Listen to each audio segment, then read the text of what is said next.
آج جب دنیا کے اندر مسلمان دیکھتے ہیں اسرائیل فلسطین میں ظلم ڈھا رہا ہے اور مسلمان خاموش بیٹھ کر دیکھ رہے ہیں، کبھی مسلمان کشمیر میں مارا جا رہا ہے، کبھی مسلمان برما میں مارا جا رہا ہے، پھر اسرائیل کے ہاتھوں مسلمان فلسطین میں مارا جا رہا ہے اور مسلمان خاموش بیٹھ کر تماشائی بن کر بیٹھ کر دیکھ رہا ہے۔ اس مسلمان کو بتایا جاتا ہے، نبی کریم صلی اللہ علیہ وسلم اپنے صحابہ سے فرماتے ہیں، فرمایا اے میرے صحابہ کی جماعت، ایک وقت مسلمانوں پر ایسا آئے گا کہ دشمن قومیں، کافر قومیں تم پر یوں ٹوٹ پڑے گی جس طرح کے لوگ کھانے کے برتن پر، کھانے پر ٹوٹ پڑتے ہیں۔ تو صحابہ کرام نے پوچھا اللہ کے رسول کیا ہم اس وقت تعداد میں کم ہوں گے؟ تو نبی کریم صلی اللہ علیہ وسلم نے فرمایا نہیں، تم تعداد میں تو زیادہ ہوگے لیکن تمہیں وہن کی بیماری لگ جائے گی۔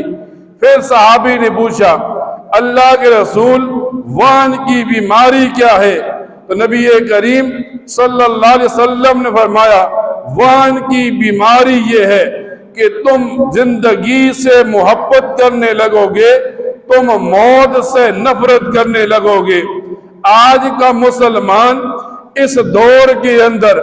یہی عمل سامنے ہے، جو بھی حالت ہو مسلمان موت کو پسند نہیں کرتا، حالانکہ مسلمان کو بتایا جاتا ہے یہ موت تو محبوب سے ملاقات کا ذریعہ بن جاتی ہے۔ آج جب یہ ظلم ڈھائے جا رہے ہیں مسلمان وہن کی وجہ سے ان اپنے مسلمان بھائیوں کے ساتھ کھڑے نہیں ہوتے بلکہ تماشائی بنے بیٹھے ہیں۔ ایک طرف ایک مسلمان دیکھتا ہے فلسطین کے اندر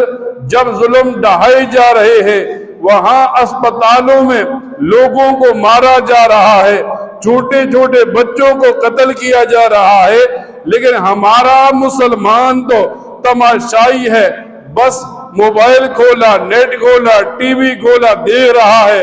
اسرائیل ظلم کر رہا ہے اور ہمارا مسلمان مزے کر رہا ہے۔ حالانکہ مسلمان کو پتہ ہو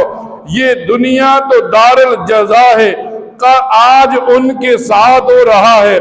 ہم مزے کر رہے ہیں، کل ہمارے ساتھ بھی یہی معاملہ ہوگا اور دنیا بیٹھ کر دیکھے گی۔ مسلمان کو بتایا گیا الکفر ملت واحدہ، کفر سارے کا سارا ایک ہے، کافر جہاں ہو، یہودی ہو، عیسائی ہو، ہندو ہو، جتنی بھی کافر ہے قرآن نے، حدیث نے، شریعت نے بتایا یہ سارے کافر ایک ہیں۔ اور مسلمان کے بارے میں تو یوں بتایا گیا مسلمان ایک جسم کی مانند ہے۔ پھر نبی پاک صلی اللہ علیہ وسلم فرماتے ہیں جسم کے کسی ایک عضو کو تکلیف ہو پورے جسم کو تکلیف ہوتی ہے، پھر انسان کو آرام نہیں آتا، انسان کو نیند نہیں آتی۔ لیکن آج ہمارے اندر موت کا ڈر پڑ گیا، ہمارے اندر حرام کھانے کی وجہ سے موت کا ایسا ڈر ہے، اعمال کی ایسی بے نورانیت ہے کہ ہم اپنے مسلمان بھائی کو مرتا ہوا دیکھ رہے ہیں، کٹتا ہوا دیکھ رہے ہیں۔ اسرائیل ظلم کرتا ہے، فلسطین کے مجاہدین سامنے کھڑے ہیں، تو ہمیں بتایا گیا، حدیث میں آتا ہے نبی کریم صلی اللہ علیہ وسلم فرماتے ہیں جب تم برائی کو دیکھو، جب تم ظلم کو دیکھو، سب سے پہلے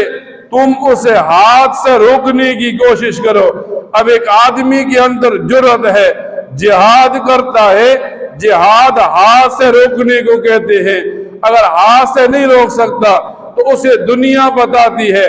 مالدار ہے، پیسے سے روکنے کی کوشش کرو، ان مجاہدین تک تیرا مال پہنچے گا